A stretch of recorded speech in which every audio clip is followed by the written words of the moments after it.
67 का प्रातः class record है। दूर देश का रहने वाला आया देश पर आए। रूहानी बच्चों को रूहानी बाप समझाते हैं।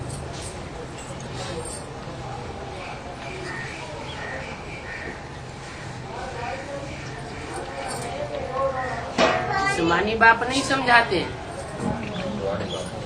रूहानी बच्चों को रूहानी बाप समझाते हैं। जिस्मानी बाप क्यों नहीं समझा सकते?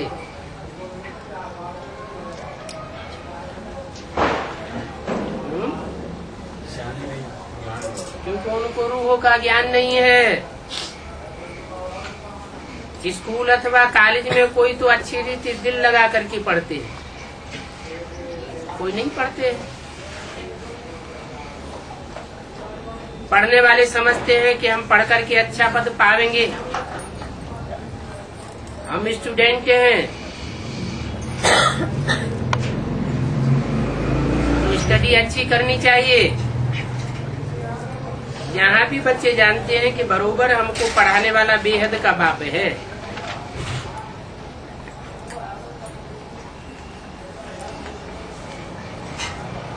जो बच्चे यहाँ अच्छी रीति जानते हैं कि हमको पढ़ाने वाला बेहद का बाप है, वो बेहद की पढ़ाई भी अच्छी रीति पढ़ते हैं,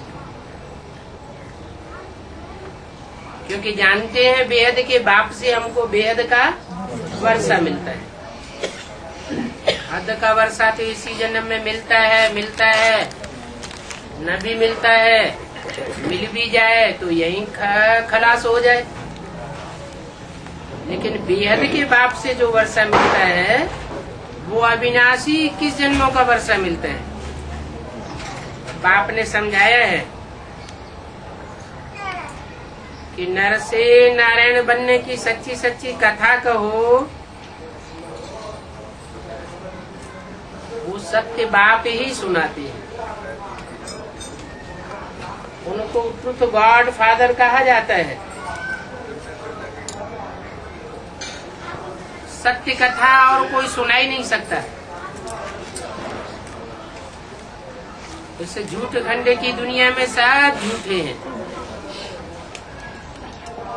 पंडित, गुरु, गुसाई, धर्म पंडित, धर्म पिता हैं, कोई भी सच्ची कथा नहीं सुनाते। उसे सत्यनारायण की कथा कहो, तीसरा नेत्र खुलने की कथा, तीजरी की कथा कहो। अब हमने तो भक्ति मार्ग में ये सब कथाएं जन्म जन्मांतर सुनी। तीजरी की कथा, अमरनाथ की कथा, परंतु इन कथाओं का अर्थ तो कोई समझते नहीं है। वो होती है अमरपुरी और ये है मृत्युलोक। अमरपुरी के लिए तुम अभी अमर कथा सुनते हो, और ये कथा भी तुम ही समझते हो। तुम्हारे में भी कोई तो बिल्कुल नहीं जानते हैं। पूछेंगे अमरपुरी कहाँ है, तो उनको बताना पड़े। पहले स्थूल अमरपुरी में जावेंगे या पहले बेहद की सूक्ष्मपुरी में जावेंगे? उसके लिए पहले तो सूक्ष्म आत्मा बनना पड़े। आत्मा ज्योति बिंदु बनेंगे तो आत्मा बाप सुप्रीम सोल को पहचानेंगे। जब तक सुप्रीम सोल बाप को नहीं पहचाना है तब तक आत्मा नहीं बन सकेंगे, क्योंकि आत्मा का बाप परमात्मा, देह का बाप देहधारी। आत्मिक स्थिति में टिकेंगे तो मन बुद्धि रूपी आत्मा भी सूक्ष्म बनेगी। सूक्ष्म बनती है तो बुद्धि में सूक्ष्म ज्ञान बैठता है। अपन को देह समझेंगे तो सूक्ष्म ज्ञान बुद्धि में बैठेगा नहीं। बिंदु बिंदु सूक्ष्म आत्माओं का वो सूक्ष्माति सूक्ष्म ज्योति बिंदु बाप है। वो इतना सूक्ष्म ज्ञान सुनाते हैं कि समझने वालों की बुद्धि में बैठ जाता है कि यही हमको इतनी सूक्ष्म स्टेज धारण करनी है। ज्ञान की सूक्ष्म स्टेज भी धारण करनी है, याद की स्टेज भी धारण करनी है, और इतना सूक्ष्म ज्ञान धारण करना है जो यहाँ हम ज्ञान की पराकाष्ठा में ऐसे पहुंच जाते जो अपन को अमर अनुभव करने लगे। एक होता है हद का मृत्यु लोक, उसमें हद की मृत्यु होती है। एक होता है बेहद का मृत्यु लोक,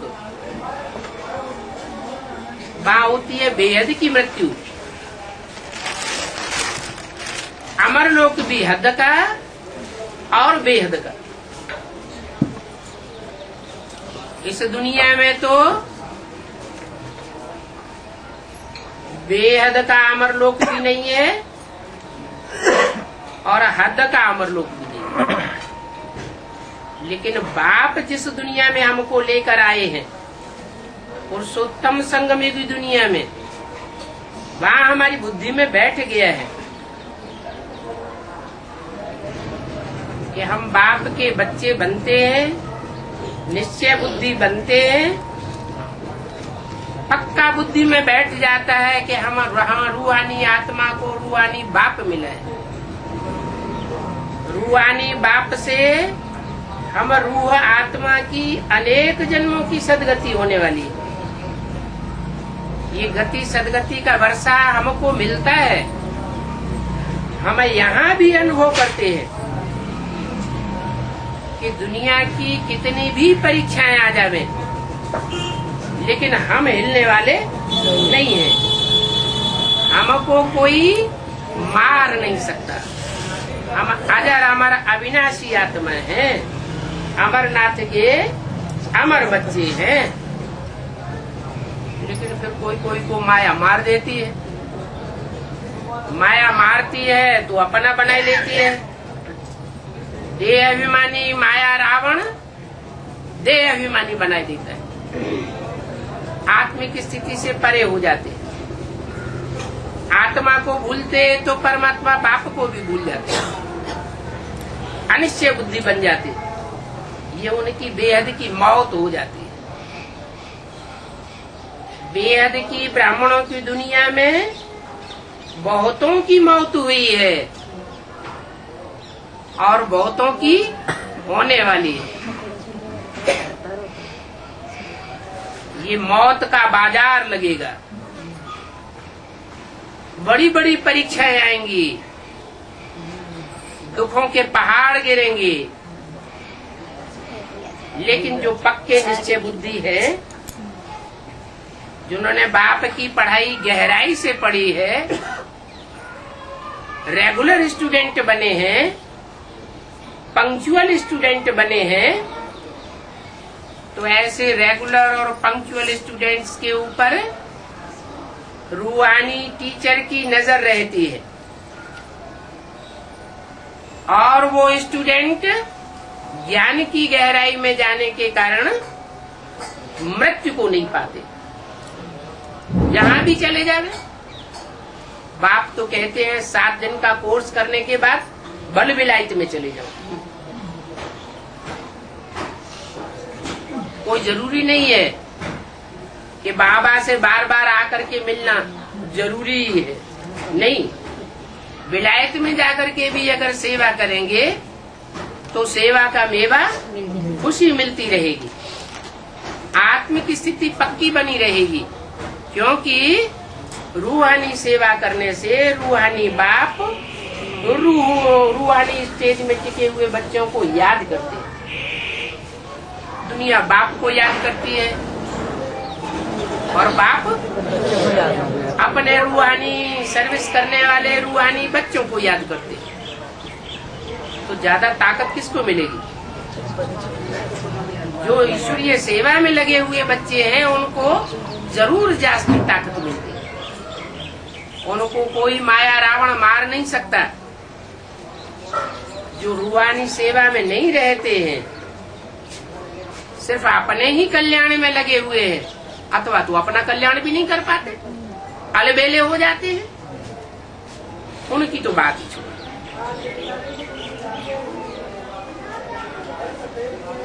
तो बोला कोई तो बिल्कुल नहीं जानते मृत्युलोक क्या होता है, अमरलोक क्या होता है, बेहद में क्या होता है, हद में क्या होता है। पूछेंगे अमरपुरी कहाँ है, उनसे पूछा जाए अमरपुरी कहाँ है तो कह देंगे ऊपर। अब ऊपर नीचे की तो बात ही नहीं। यहाँ जो अमर बाप के अमर बच्चे बने हैं, यही अमरपुरी की स्टेज में बैठे हुए, जो कायदे अनुसार नहीं पढ़े हैं, भले सामने बैठे हैं, परंतु उनको धारणा नहीं है कि हम क्या पढ़ रहे हैं। वो पढ़ाई उनकी बुद्धि में आती ही नहीं है। ऐसे ऐसे को भी कई ब्राह्मणियां ले आती हैं जिनकी बुद्धि में आत्मा का परिचय भी नहीं बैठता और बापा का परिचय भी नहीं बैठता। तो भक्ति मार्ग में जन्म जन्मांतर झूठी कथाएं तुम सुनते आए हो, बहुत प्यार से सुनते थे। जैसे जैसे हालात वाले लोग होंगे, सुनने वाले वैसे वैसे ही मंडप बनवाएंगे, बैठ करके उस मंडप में सुनेंगे। बाप तो कहते हैं मैं बिल्कुल ही साधारण तन में आता हूँ, इसमें बहुत दिखावा करने की दरकार नहीं है कि बड़ा मंडप बनवावे, लाखों लोग इकट्ठे हो जावे। मैं तो थोड़े थोड़े बच्चों की महफिल में आता हूँ, तो मैं थोड़े थोड़े बच्चों को पढ़ाई पढ़ाता हूँ। नाम ही रख देते हैं पांडव भवन, और पांडव तो 5 ही गाए हुए हैं। मनुष्यों की बुद्धि तो बिल्कुल मारी हुई है। जिनको आधा कल्प बुलाते हैं वही आकर के पढ़ाते हैं, ये कोई को मालूम ही नहीं पड़ता है। अभी तुम तो प्रैक्टिकल में पढ़ रहे हो।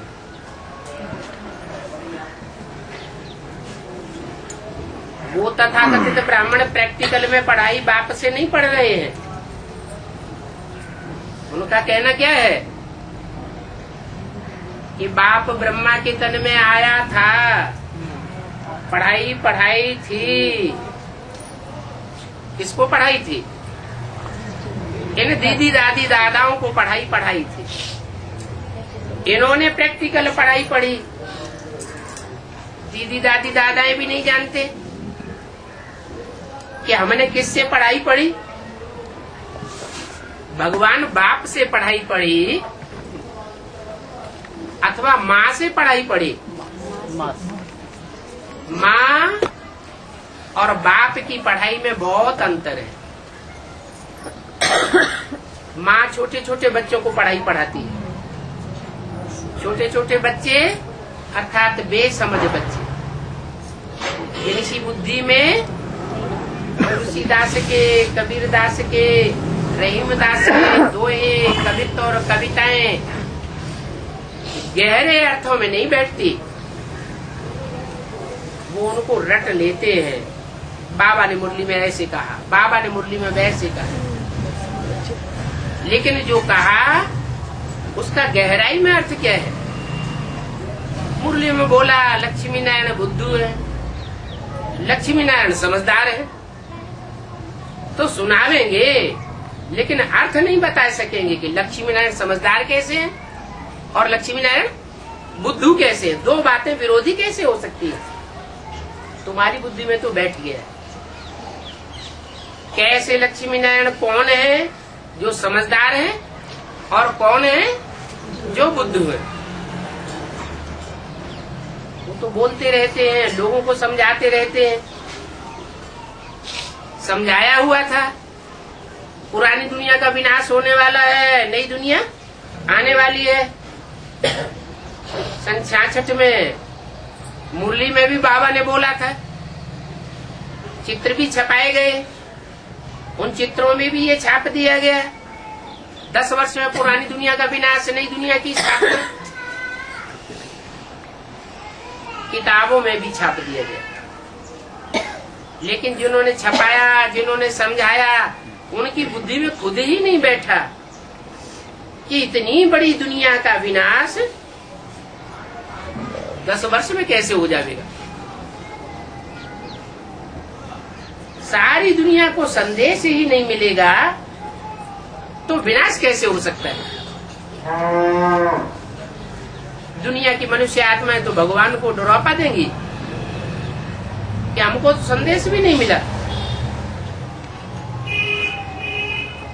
जबकि मुरली में बोला था, बेहद का बाप बेहद के बच्चों से बेहद की बातें करते हैं। इस रुद्र ज्ञान यज्ञ से विनाश ज्वाला प्रज्वलित हुई।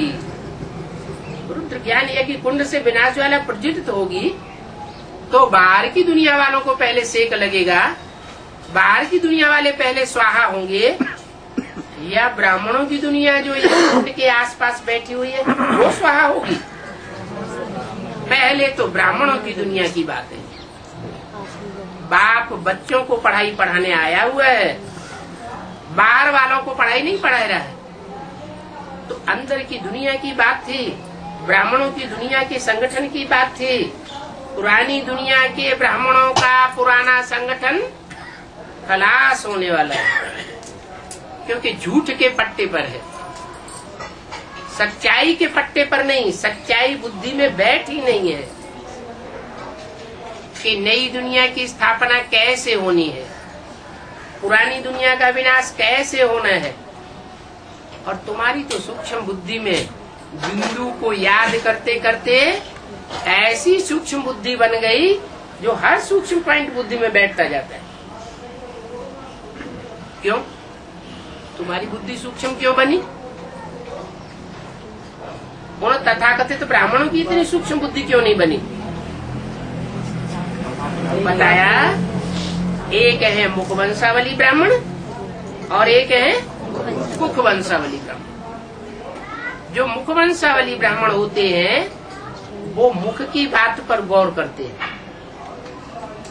परमपिता परमात्मा शिव ने ब्रह्मा के मुख से जो गीता ज्ञान सुनाया, उस मुख के सुने हुए गीता ज्ञान पर गौर किया, मंथन किया, मनन चिंतन मंथन किया।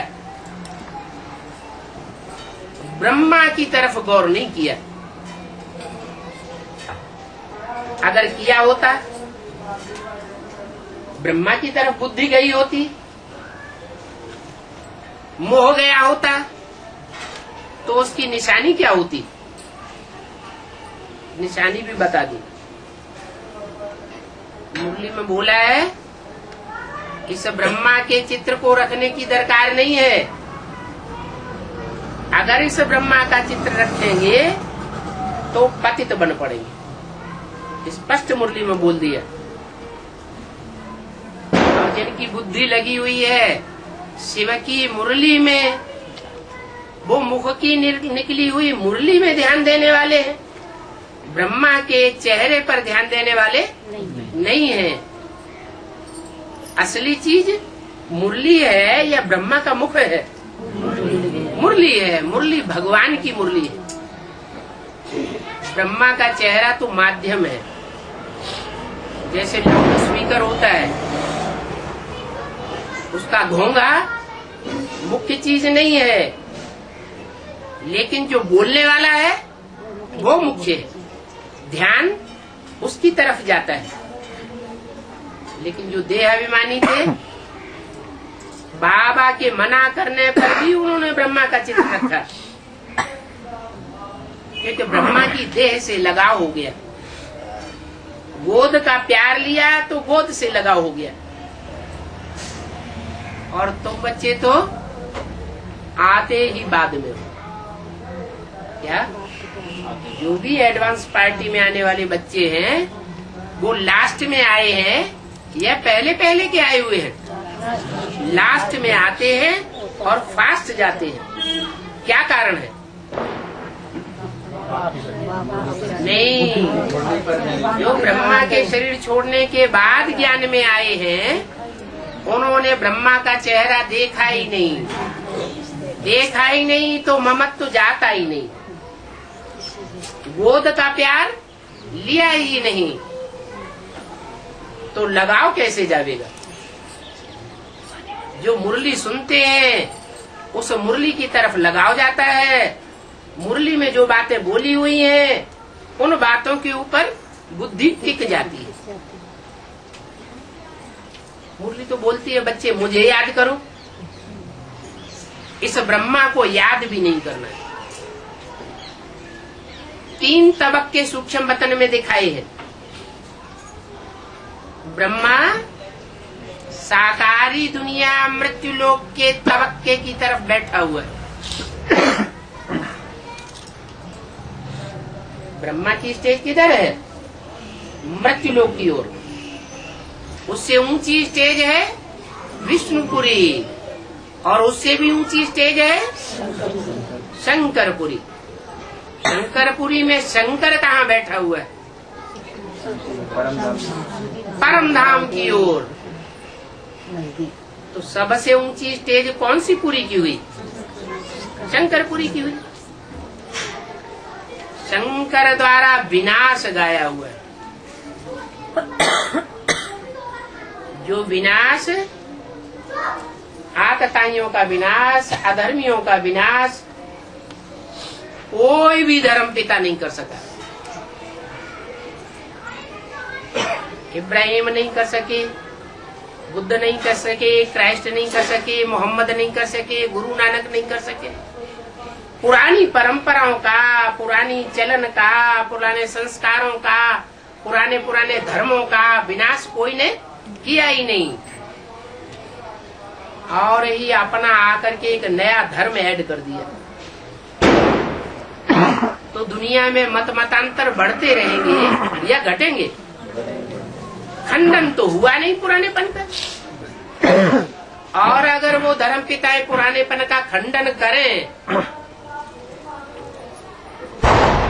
तो कर भी नहीं सकते। क्यों नहीं कर सकते? उनसे पहले जिसने धर्म की स्थापना की है वो ज्यादा पावरफुल थे या बाद वाले ज्यादा पावरफुल? जितना धर्म पिता पुराना होगा उतने उस धर्म के फॉलोअर्स भी ज्यादा पुराने होते हैं, उनमें ज्यादा ताकत होती है। पुरानी आत्माएं ऑलराउंड पार्ट बजाने वाली होती है। उन शक्तिशाली आत्माओं का मुकाबला करना नए धर्म पिताओं के बस की बात नहीं है। हाँ, थोड़ा थोड़ा कन्वर्सन कर लेते हैं। जो भी आए हिंदुओं को कन्वर्ट करते गए, खुश हो गए कि हमने इनको जीत लिया। लेकिन नहीं, उन्होंने कच्चों को कन्वर्ट किया या पक्कों को कन्वर्ट किया? जो कच्चे कच्चे थे, जिन्होंने ईश्वर की पढ़ाई को पूरा पढ़ा नहीं, तवज्जो नहीं दिया, रेगुलर नहीं हुए, पंक्चुअल नहीं हुए, उन आत्माओं को कन्वर्ट कर दिया। इसलिए बाप कहते हैं बच्चे मेरा डिसरिगार्ड न करो। जो भी निमित्त गीता पाठशाला है, जो भी सेंटर है, मिनी मधुबन है, जहाँ भी क्लास करने के लिए निमित्त बना हुआ खेल है, वहाँ रेगुलर क्लास करना चाहिए, पंक्चुअल क्लास करना चाहिए। उससे बाप का, टीचर का, गुरु का रिगार्ड होता है। टीचर का रिगार्ड करेंगे तो टीचर स्टूडेंट का रिगार्ड करता है, स्टूडेंट को प्यार करता है।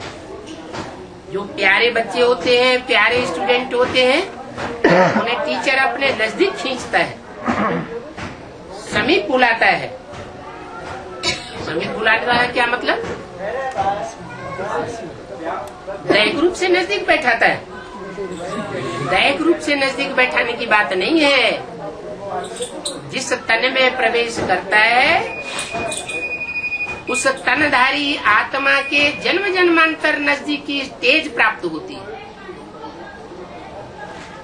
मुख्य हीरो हीरोइन राम और कृष्ण की आत्माएं सृष्टि रूपी रंगमंच के हीरो हीरोइन। माँ के रूप में कृष्ण की सोल ब्रह्मा का पार्ट बजाती है। बाप के रूप में राम की आत्मा हीरो का पार्ट बजाती है। इन हीरो हीरोइन के नजदीक जन्म मिलता है और नजदीक रहना होता है तो अनेक जन्मों का संग का रंग शक्तिशाली आत्माओं का जिनको मिला है वो आत्माएं जरूर शक्तिशाली बनकर के रहती है। बाद में आने वाले जो दूसरे दूसरे धर्म पिताएं हैं, धर्म के फॉलोअर्स हैं, वो उनको कन्वर्ट नहीं कर सकते क्योंकि पावरफुल संग मिला हुआ है। तो ऊंची स्टेज है शंकर की, उससे नीची स्टेज है विष्णु की और उससे नीची स्टेज ब्रह्मा की दिखाते हैं। इसलिए भक्ति मार्ग में 3 संप्रदाय विशेष बन गए, ब्रह्म समाजी, वैष्णव संप्रदाय और शैव संप्रदाय। जो शैव संप्रदाय के होते हैं वो अपन को समझते हैं हम शिव के बच्चे हैं, शिव ने आकर के हमको अपना बच्चा बनाया। वो असल सूर्यवंशी हैं, ज्ञान सूर्य की औलाद समझते हैं। जैसे गीता में लिखा हुआ है, मैं जब आता हूँ तो सबसे पहले सूर्य को ज्ञान सुनाता हूँ, चंद्रमा को नहीं सुनाता, पहले सूर्य को डायरेक्ट ज्ञान सुनाता हूँ। तो जो सूर्यवंशी बच्चे हैं वो इस उमंग उत्साह में रहते हैं कि हमने डायरेक्ट बाप से पढ़ाई पढ़ी, सन्मुख पढ़ाई पढ़ी है क्या। और जो है उन्होंने देहधारी धर्म गुरुओं से पढ़ाई पढ़ी है और हमने बाप से डायरेक्ट पढ़ाई पढ़ी। वो उमंग उत्साह उनको इसी जीवन में सारी सिद्धियां प्राप्त होती है। पढ़ाई की प्रारब्ध भी इसी जन्म में प्राप्त होती है। हमारी पढ़ाई क्या है, उसका लक्ष्य क्या है? नर से नारायण बनना और नारी से लक्ष्मी बनना। ये नर से नारायण और नारी से लक्ष्मी बनने का लक्ष्य इसी जन्म में प्राप्त करना है या अगले जन्म में प्राप्त करना है? इसी जन्म। और दुनिया की पढ़ाइयाँ भी होती है, डॉक्टर की पढ़ाई पढ़ेंगे, वकालत की पढ़ाई पढ़ेंगे, इंजीनियरिंग की पढ़ाई पढ़ेंगे। पढ़ाने वाला अगर ये कहे कि तुम यहाँ पढ़ाई पढ़ो, अगले जन्म में तुमको इंजीनियर बना देंगे, डॉक्टर बना देंगे, तो कोई पढ़ाई पढ़ेगा क्या? नहीं पढ़ेगा। वो देहधारी धर्मगुरु लोग तो बुद्धू बनाते रहते हैं। क्या कहते हैं? यहाँ पुरुषार्थ करते रहो, नहीं कर पाओगे तो अगले जन्म में तुमको प्राप्ति हो जाएगी। अरे यहाँ तो बाप कहते हैं मैं तुम्हारी आत्मा और शरीर रूपी कपड़ा दोनों को यहीं साफ करके जाऊंगा। आत्मा भी पार जावेगी विषय सागर के और शरीर रूपी नैया भी इस विषय सागर के पार जावेगी।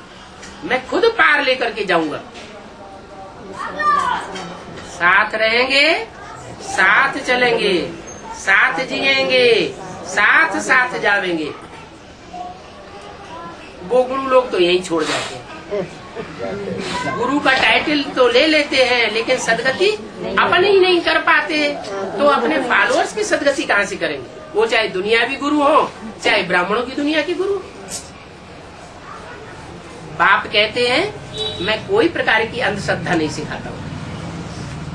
क्या अंधश्रद्धा भक्ति मार्ग में सिखाई जाती है गुरुओं के द्वारा। मैं तो हर बात के हिज्जे हिज्जे करके समझाता हूँ। जो भी पढ़ाई पढ़नी है, यहाँ पढ़ाई पढ़नी है, उस पढ़ाई की प्रारब्ध भी यहाँ प्राप्त करनी है। लेकिन बात को गहराई तक समझना है। जो यहाँ जितने निश्चय बुद्धि बनेंगे, वो बाप के यहाँ अमर बच्चे बनेंगे। बार बार मरते रहेंगे, बार बार अनिश्चय बुद्धि होते रहेंगे, तो क्या होगा? कौन सी लिस्ट में जाएंगे? अमरनाथ के बच्चे बनेंगे या ब्रह्मा के बच्चे बनेंगे? ब्रह्मा मृत्युलोक में खलास हो जाता है। शंकर के लिए ऐसे नहीं कहते क्या कि शंकर मृत्युलोक में खलास हो, विष्णु के लिए भी नहीं कहते। विष्णु और शंकर, ये दो मूर्तियां ऐसी हैं जिनकी मंदिरों में पूजा होती है, जिनकी मूर्तियां बनती हैं, जिनके मंदिर बनाए जाते हैं। यादगार मंदिर अभी भी बने हुए हैं। ब्रह्मा का भी मंदिर बना हुआ है, लेकिन वो सिर्फ एक ही है। उस मंदिर में भी जाने वाले जिज्ञासु पूजा नहीं करते हैं। कौन पूजा करते हैं?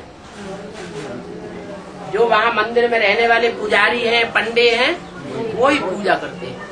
कहाँ की यादगार?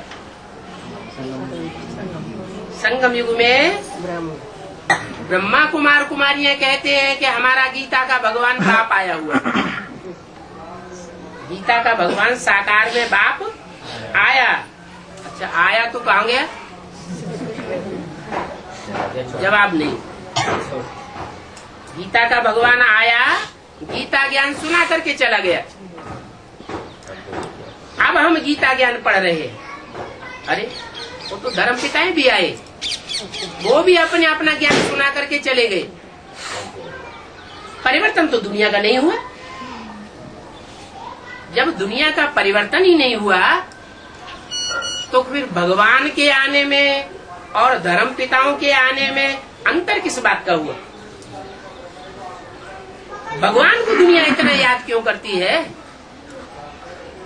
धर्म पिताएं भी भगवान को मानते हैं, वो भी गॉड फादर को मानते हैं। क्राइस्ट भी अपने को भगवान नहीं कहता था, गुरु नानक भी अपने को भगवान नहीं कहते थे। इसका मतलब उन धर्म पिताओं से भी ऊंचा गॉड फादर है। वो गॉड फादर इस सृष्टि को आकर के परिवर्तन करके जाता है। वो परिवर्तन शक्ति उस बाप में है जो नरक की दुनिया को स्वर्ग बनाता है। नरक की दुनिया और ही नरक बनती चली जाए तो भगवान के आने का फायदा क्या हुआ? शास्त्रों में भी उन्होंने ऐसी ऐसी बातें लिख दी है। क्या कि भगवान कृष्ण द्वापर के अंत में आए, महाभारत युद्ध कराया, रिजल्ट क्या हुआ? पापी कलयुग की स्थापना करके चले गए। अरे भगवान पापी कलयुग की स्थापना करने के लिए आता है? पाप की दुनिया बनाने के लिए आता है क्या? अरे भगवान तो ट्रुथ गॉड फादर कहा जाता है। सत्यनारायण की आकर के कथा सुनाता है, सत्यनारायण की जीवन कहानी सुनाता है। नर से सत्यनारायण बनाने आता है। तो वो सत्य युग की स्थापना करके जावेगा या कलयुग की स्थापना करके जावेगा? वो तो आता ही है सत्य बाप सच्चे खंड की स्थापना करने और झूठ खंड का विनाश करने के लिए आता है। ये झूठ खंड का विनाश, झूठे धर्मों का विनाश, झूठे मत मतांतरों का विनाश, झूठे राज्यों का विनाश, ये और कोई मनुष्य मात्र के बस की बात नहीं है। क्योंकि जन्म जन्मांतर सब नीचे उतरते चले आए, सब काल के गाल में गिरते चले आए। इतनी बड़ी दुनिया में इतने इतने धर्म फैले हुए हैं, इतने इतने मत मतांतर फैले हुए हैं, इतने इतने बड़े बड़े राज्याधीश बैठे हुए हैं, इनका मुकाबला करना मनुष्य के बस की बात नहीं है। ये तो गॉड फादर है जो अति साधारण रूप में आता है, साधारण तन में आता है। बड़े बड़े राज्याधीश, बड़े बड़े धर्माधीश उसको पहचान ही नहीं पाते। वो अंदर ही अंदर अपना नेटवर्क बिछाता रहता है, किसी को पता ही नहीं चलता कि ऐसी हस्ती भी संसार में आ चुकी है जो हम सबका तख्ता उलट देगी।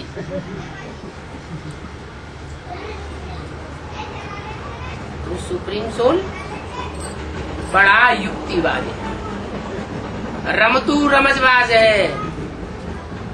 कोई धर्म पिता से, कोई धर्माधीश से, कोई राज्याधिकारी से सीधी टक्कर नहीं लेता। शास्त्रों में भी गाया हुआ है। क्या गाया हुआ है? कृष्ण को भगवान गाया हुआ है, राम को भगवान गाया हुआ है, शंकर को भगवान गाया हुआ है। शंकर भगवान ने भस्मासुर से सीधी टक्कर ली क्या? सारी दुनिया में भागे भागे फिरे। अरे लोग कहते हैं ये भगवान कैसा होता है? भगवान कोई भागने वाला होता है क्या? पीछे पीछे भगवान भागे और आगे आगे भगवान भागते फिरे, ऐसा कैसा भगवान? अरे भगवान तो अहिंसक युद्ध कराता है, हिंसा का युद्ध नहीं कराता। अहिंसक राज्य की स्थापना करने आता है। अगर वो भी हिंसक बन जाए, आमने सामने की लड़ाई लड़े, तो हिंसक दुनिया की स्थापना होगी या अहिंसक राज्य स्थापन होगा?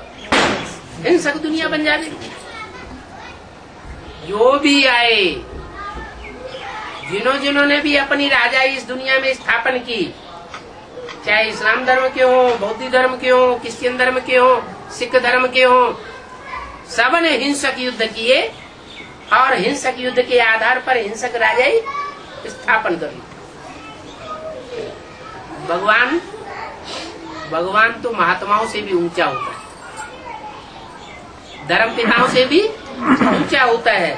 जब महात्माएं और धर्म पिताओं ने कभी ये संदेश नहीं दिया कि हिंसा करो, किसी ने ये कहा क्या कि हिंसा करो, तो भगवान फिर हिंसा कैसे करेगा और हिंसा कैसे सिखाएगा? ये तो शास्त्रों में अगड़म बगड़म बातें लिख दी है कि भगवान ने हिंसक युद्ध कराया, महाभारत युद्ध कराया। ऐसी कोई बात नहीं। भगवान आते हैं तो ऐसा ज्ञान सुनाते हैं जिस ज्ञान को सुनने और सुनाने वाले दोनों अहिंसक दुनिया का राज्य करते हैं, अहिंसक दुनिया में जाते हैं। हिंसा की कोई बात ही नहीं। हिंसा देहधारियों का काम है, देह अभिमानियों का काम है। जो रूहानी पढ़ाई पढ़ने वाले हैं, रूहानी पढ़ाई पढ़ाने वाले हैं, वो वाइब्रेशन की ताकत इकट्ठी करते हैं। क्या? जैसे नेहरू जी थे,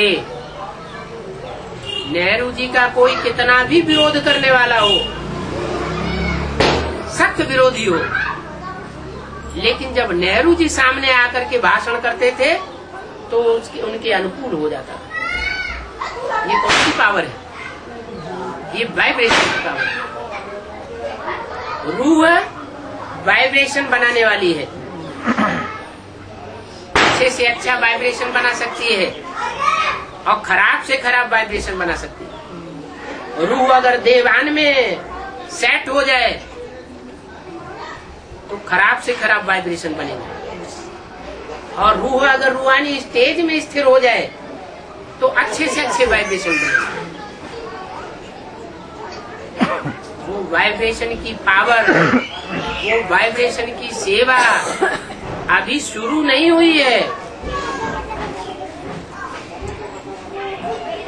बहुत थोड़ी सी आत्माएं जो यदा कदा ऐसी सेवा करती है। 70 साल हो गए इस यज्ञ को चलते चलते। कितनी वाचा की सेवा हुई, कितनी कर्मेंद्रियों की भागदौड़ की सेवा हुई,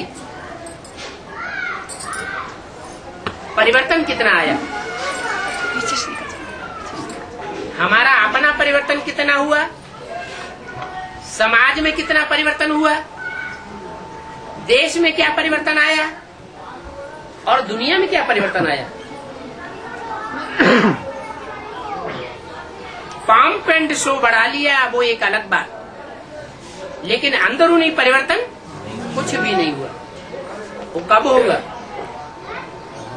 कोई कहे कि 70 साल में कुछ भी नहीं हुआ तो आगे 30 साल में हो जाएगा, इसकी क्या गारंटी?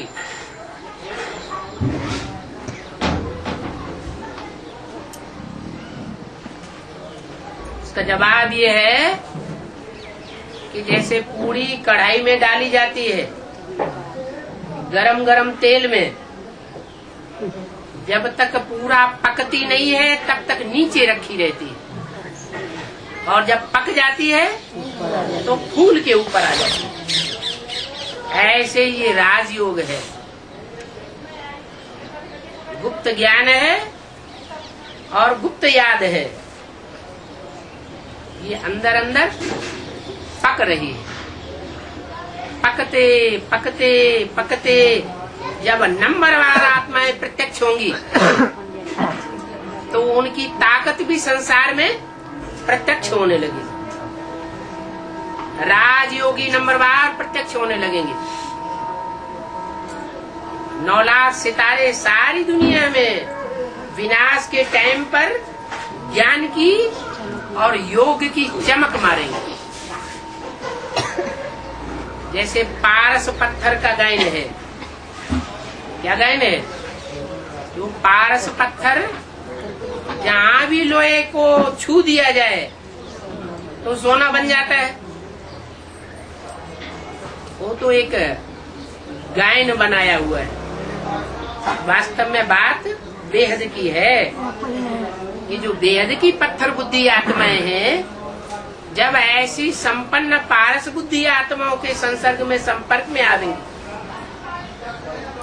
दृष्टि के संपर्क में आवेंगी, वाचा के संपर्क में आवेंगी, तन के संपर्क में आवेंगी, संसर्ग में आवेंगी, तो कट से उनका परिवर्तन हो जाएगा।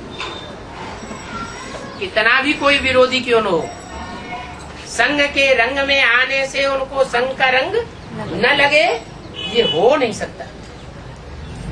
ऐसा वाइब्रेशन परिवर्तन करने वाली आत्माएं संपन्न आत्माएं बन जाएंगी।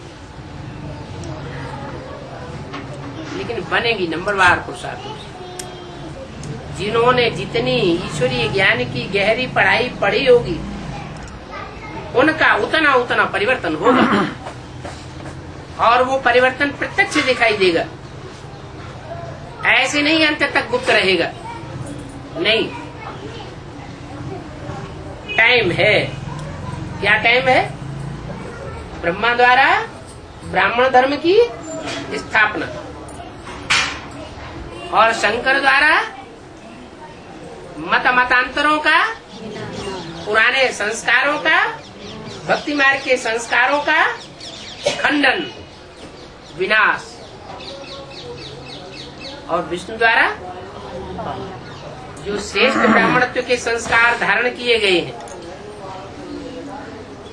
जो ब्राह्मणत्व के संस्कार से कभी नीचे नहीं उतरते हैं, ऐसे ब्राह्मणों की पालना करना। ऐसे नहीं है कि ब्रह्मा के द्वारा जिन ब्राह्मणों ने पढ़ाई पढ़ी वो सब ब्राह्मण नीची कुरी के हैं। भक्ति मार्ग में कुरियां होती है ना ब्राह्मणों की, कोई ऊंची कुरी का ब्राह्मण, कोई नीची कुरी का ब्राह्मण। 9 ब्राह्मणों की कुरियां मानी जाती है। तो ये 9 धर्मों से कनेक्टेड हैं, जो 9 धर्म भगवान से कुछ न कुछ प्राप्ति करने की लिस्ट में आते हैं। उनमें जो सबसे ऊंचे से ऊंचा है सूर्य सूर्यवंश, वो तो यज्ञ के आदि से ही अलग हो गया था, जिसके लिए मुरली में बोलते हैं राम फेल हो गया। कौन से एग्जाम में फेल हो गया? फाइनल एग्जाम में फेल हो गया या मासिक एग्जाम में फेल हो गया, त्रैमासिक में फेल हो गया? फाइनल एग्जाम तो अभी भी किसी का नहीं हुआ। फाइनल एग्जाम होगा और मालाएं प्रत्यक्ष हो जाएंगी। तो यज्ञ के आदि में जो राम फेल हो गया उसका कारण भी बताया। तो शुरुआत में इतना ज्ञान नहीं था तो चले गए, इसलिए जो चले गए यज्ञ के आदि में ही, उनके पीछे पीछे उनका हुजूम भी चला गया। वो सूर्यवंशी बच्चे गए, कोई न कोई कारण ऐसा बना कि यज्ञ कुंड से स्थापना के साथ साथ विनाश ज्वाला भी प्रज्वलित हुई। उस विनाश ज्वाला में निमित्त कौन बने? ब्रह्मा, बाप और ब्राह्मण बच्चे। ब्राह्मण बच्चों में सूर्यवंशी ग्रुप के बच्चे गए सूर्य के साथ, बाकी बचे चंद्रमा को फॉलो करने वाले चंद्रवंशी। चंद्रमा कौन है? ज्ञान चंद्रमा ब्रह्मा। और ज्ञान चंद्रमा ब्रह्मा वो तलखीली रोशनी देने वाला है या ठंडी रोशनी देने वाला है? चंद्रमा की रोशनी में कीड़े मकोड़े जैसी आत्माएं, काटने वाली आत्माएं भी पलती रहती है।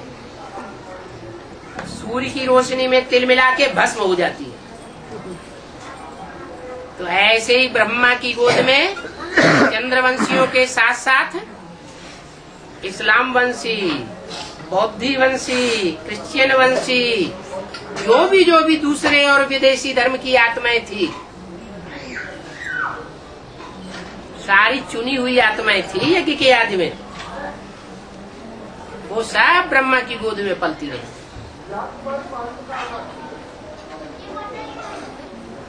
ब्रह्मा की गोद में पली, लेकिन ब्रह्मा को ही दुख देती रही। है विधर्मी जो 63 जन्मों में दूसरे धर्मों में कन्वर्ट हुए थे, वो ही कन्वर्ट हुई आत्माएं यज्ञ के आदि में सिंध हैदराबाद में इकट्ठी हो गई। उनमें थोड़ी सी चंद्रवंशी और थोड़ी सी थी सूर्यवंशी। तो सूर्यवंशी तो यज्ञ के आदि से ही गई, चंद्रमा के साथ चंद्रवंशी और दूसरे वंश की आत्माएं पलने लगी। उन आत्माओं ने ब्रह्मा को मृत्यु पर्यंत तक दुख दिया, सुख नहीं दिया। यहाँ तक कि अंत में जैसे आज की दुनिया के बच्चे होते हैं, माँ बाप के जीते जी सारी संपत्ति अपनी मुट्ठी में कर लेते हैं और माँ बाप को दूध की मक्खी की तरह निकाल के अलग रख देते हैं। ऐसे ही यज्ञ के अंदर ऐसे ऐसे बच्चे हुए जिन्होंने संस्था की सारी शक्ति, धन की शक्ति, तन की शक्ति अपनी मुट्ठी में कर ली। भ्रष्टाचारी गवर्नमेंट से वर्ल्ड रिन्यूअल ट्रस्ट की स्थापना कराई, बाबा को पता ही नहीं चला। मम्मा तो पहले ही शरीर छोड़ चुकी थी। बाबा बहुत सीधे साधे, मम्मा का साथ न होने के कारण ऐसे बच्चों के षड्यंत्र को नहीं समझ सके। काम सारा पूरा हो गया।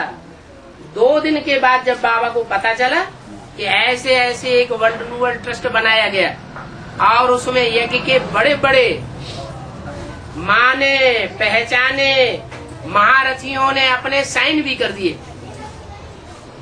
तो बाबा का दिमाग ठनक गया। जब तक डॉक्टर आया, हृदय में दर्द हुआ और प्राण पखेरु उड़ गए। कितना हार्ट को तकलीफ हुई, शास्त्रों में भी आया हुआ है कि जो कृष्ण भगवान के रूप में जाना पहचाना गया, जिसने इतना बड़ा महाभारत युद्ध कराया, 5 पांडवों को 7 अक्षौणी बना दिया, 18 अक्षौणी टोटल संख्या, उसमें से 7 अक्षौणी पांडवों की तरफ आ गए। वही कृष्ण अंत समय में किसी बहेलिये ने उनके पांव में तीर मारा और छटपटा के मर गए। ऐसा हो सकता है क्या? तीर मारा माना बात का तीर मारा। उन्हें ऐसी बात कर दी जिस बात से उनकी बुद्ध रूपी पांव घायल हो गया, और घायल होकर के छटपटा के उन्होंने शरीर त्याग दिया। तो ऐसी दुखदायी आत्माएं यज्ञ में, अम्मा जो सारी सृष्टि की अम्मा थी, नाम ही था ब्रह्मा, बड़ी माँ, उसकी गोद में पलते रहे। उस माँ ने कितना सहन किया होगा। आज भी घरों में माताएं कितना सहन कर रही हैं।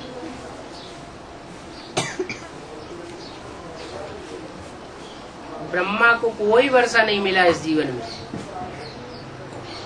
ब्रह्मा माता को कोई वर्षा मिला ईश्वरीय? इसे जीवन रहते कोई वर्षा नहीं मिला। तो अपने भारत की परंपरा में भी ये परंपरा चल पड़ी क्या कि माताओं को कोई वर्षा संपत्ति में नहीं मिलता रहा। ये तो अभी भगवान बाप आए हुए हैं, तो माताओं को थोड़ा हिस्सा गवर्नमेंट ने भी देना शुरू किया है। नहीं तो 63 जन्म तक माताओं को कोई भी हिस्सा नहीं मिलता रहा। बच्चों को सारा हिस्सा दे दिया जाता है। तो फाउंडेशन कहाँ पड़ता है दुनिया का? इस संगम युग में फाउंडेशन पड़ता है। अभी रिहर्सल हो रही है। चाहे तो हम अपने अनेक जन्मों की सुख की रिहर्सल करें, और चाहे तो अनेक जन्मों की सुख की रिहर्सल करें। 500 करोड़ एक्टर्स अभी रिहर्सल कर रहे हैं। कुछ रिहर्सल करने वाले हैं, सबको संदेश अभी नहीं मिला है। सारी दुनिया की बुद्धि में बैठेगा कि पर्दे के पीछे रहने वाला वो डायरेक्टर बाप कौन है, जो इन आंखों से दिखाई नहीं देता। बुद्धि के तीसरे नेत्र से उसको जाना जा सकता है, और जो जानता है वो डायरेक्टर बाप के डायरेक्शन पर चलता है। जो नहीं जानता वो चल भी नहीं सकता, अच्छी एक्ट कर भी नहीं सकता। अभी भगवान बाप पढ़ाई रहे। अनेक जन्मों का सुख और अनेक जन्मों का दुख लेना ये हमारी मुट्ठी में है। चाहे तो हम जन्म जन्मांतर का सुख ले लेवे, और चाहे तो जन्म जन्मांतर का दुख ले लेवे। इतनी बड़ी सृष्टि में से 10 करोड़ आत्माएं हैं जो भगवान से स्वर्ग का सुख लेती। प्रैक्टिकल स्वर्ग का वर्षा लेती है, और बाकी 10 करोड़ कम 500 करोड़ मनुष्य आत्माएं सब नरक की दुनिया में आकर के दुख का वर्षा देती है। अब चूंकि भगवान बाप को बांधा हुआ है कि मैं तो आकर के हर बच्चे को मुक्ति और जीवन मुक्ति का वर्षा देता हूँ, कम से कम एक जन्म की जीवन मुक्ति हर आत्मा को देता हूँ। तो भले कोई द्वापर युग में आता है, कलयुग में आता है, तो भी एक जन्म की जीवन मुक्ति हर आत्मा को मिलती ही मिलती है। लेकिन वो भगवान बाप ही निमित्त बनता है एक जन्म की जीवन मुक्ति देने के लिए। और अनेक जन्मों का जो दुख मिलता है, बंधन मिलता है, वो देहधारी गुरुओं से मिलता है। भगवान की बात नहीं मानी, देहधारी गुरुओं की मत पर चल पड़े, तो दुख का वर्षा मिल जाता है। इसलिए स्लोगन बताया है कि हर घर में एक स्लोगन टांग दो। बड़े से बड़ा स्लोगन है क्या? मनुष्य मत से दुर्गति और श्रीमत से सदगति। अनेक देहधारी मनुष्य गुरुओं से दुर्गति होती है और एक सदगुरु निराकार से सदगति होती है। सदगति भी साकार में आकर करते हैं क्या? सदगति सदगुरु के द्वारा होती है। सदगुरु अकाल मूर्त कहा जाता है। अकाल का मतलब उसको काल नहीं खा सकता। जिस गुरु को खुद ही काल खा जाए, वो दुनिया की सदगति क्या करेगा? तो वो ऐसा गुरु बन करके आता है जिसको काल के गाल में जाते हुए कोई इन आंखों से देख ही नहीं पाता। सारी दुनिया को काल के गाल में जाते हुए देखा जाएगा, लेकिन सदगुरु अकाल मूर्त को काल के गाल में जाते हुए कोई नहीं देखा। वो अकाल मूर्त है। मूर्त कहा जाता है। मूर्त माना जिसकी मूर्ति हो, जड़ मूर्ति नहीं, चैतन्य मूर्ति। चलते फिरते को चैतन्य कहा जाता है, बोलते चालते को चैतन्य कहा जाता है। ऐसी बोलती चालती मूर्ति सदगुरु निराकार बाप की होती है। निराकार का मतलब बिंदु नहीं, बिंदु के लिए नहीं कहा जाएगा बोलता चालता। बिंदु कैसे बोलेगा? बिंदु में से आवाज निकलेगी क्या? नहीं। वो बिंदु कोई साकार तन में प्रवेश होकर के साकार बनता है और निराकारी स्टेज धारण करता है। जो भी धर्म पिताएं हैं, जब परम धाम से उतरते हैं तो सब निराकारी स्टेज वाले होते हैं। ऐसे ये बापों का भी बाप है, सब धर्म पिताओं का बाप है। इसको कहा जाता है ग्रेट ग्रेट ग्रैंडफादर। ये जब इस सृष्टि पर आता है तो इसकी यादगार में जो चित्र बनता है शंकर का, वो एकदम निराकारी स्टेज का दिखाया जाता है। और धर्म पिताएं जैसे क्राइस्ट का चित्र देखो, चेहरे को देखने से ही निराकारी स्टेज टपकती है। महात्मा बुद्ध का चित्र देखो, उनके चेहरे से ही निराकारी स्थिति दिखाई देती है। गुरु नानक को देखो, उनके चेहरे से ही मालूम पड़ता है कि तन से ये यहाँ है, लेकिन मन बुद्धि से जैसे परम धाम में बुद्धि टंगी हुई। ऐसे ही वो सुप्रीम सोल बाप जब इस सृष्टि पर संसार के सामने सतगुरु निराकार के रूप में प्रत्यक्ष होता है, तो अखंड निराकारी स्टेज के रूप में प्रत्यक्ष होता है। उसे बोलने करने की भी दरकार नहीं। क्या? दृष्टि से ही सारी सृष्टि को सुधारता है। बोलने की तो दरकार तब तक है जब तक ज्ञान परिपक्व स्टेज में संसार में नहीं उतरता। जब ज्ञान परिपक्व स्टेज में उतर जाता है, ज्ञान का एक एक पॉइंट क्लियर हो जाता है, तो परमात्मा को बोलने की भी दरकार नहीं रहती। ओम।